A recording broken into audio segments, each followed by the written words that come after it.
Bonjour, bienvenue sur 3 Lunes Diffusion. Aujourd'hui, je viens vous parler du cafard du dimanche soir.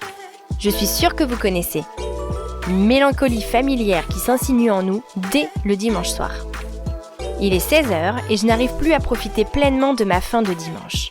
Entre les corvées afin de préparer la semaine qui arrive et la pression du tic-tac de l'horloge, je ne retrouve pas cette légèreté qui se loge en moi le vendredi soir.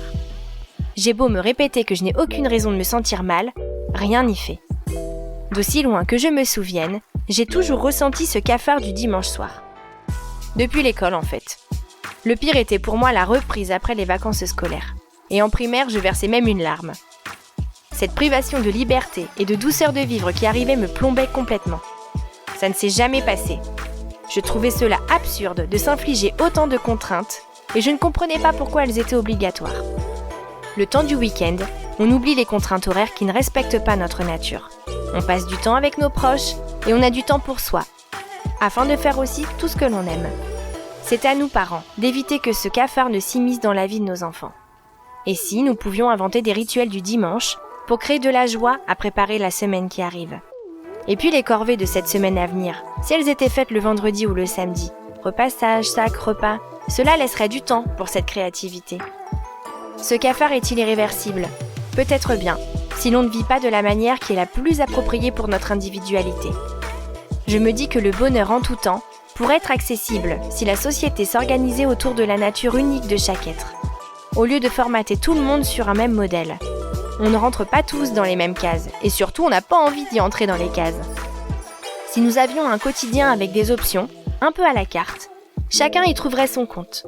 Il faudrait arrêter de confondre les organisations sociétales avec la vie. Je parle ici du système scolaire, des horaires au travail et de toutes ces hiérarchies ainsi que tous les protocoles. Je ne peux pas faire autrement, c'est la procédure. Ou encore, on a toujours fait comme ça, hein. Voici des phrases types qui me mettent le cafard et qui brisent toute possibilité de se sentir libre de faire les choses autrement. Vos dernières heures d'école ou de travail ne vous semblent-elles pas plus faciles à vivre avant un départ en vacances ? Et ce retour, comment le vivez-vous ? Cette reprise des contraintes qui annule tous les bénéfices de ce bonheur volé. Difficile de se dire que nous devrons attendre une année pour avoir accès à 2 semaines de vraie vie. Il y aura bien des petits congés entre deux et le week-end, mais ça passe tellement vite. Comment pouvons-nous nous sentir comme en vacances toute l'année ? Parce que se lever à 5h du matin pour partir en vacances et se lever à 5h du matin pour aller bosser, ça nous fait pas le même ressenti quand même, hein ? Et si, en écoutant qui nous sommes réellement au fond de nous, nous arrivions à vivre de nos passions et trouver cela légitime, nous arriverions à créer un monde heureux. Il y aurait alors un sacré changement de paradigme. Imaginez, un monde où on ne va plus travailler, mais à la place un monde où on œuvre dans la joie. Nous sommes uniques et nos passions diffèrent d'un être à l'autre, et dans le temps également. Il y a de la place pour tous et pour toutes les passions. On manquerait de rien. Tous les êtres n'ont pas tous pour vocation de peindre, de danser et de chanter.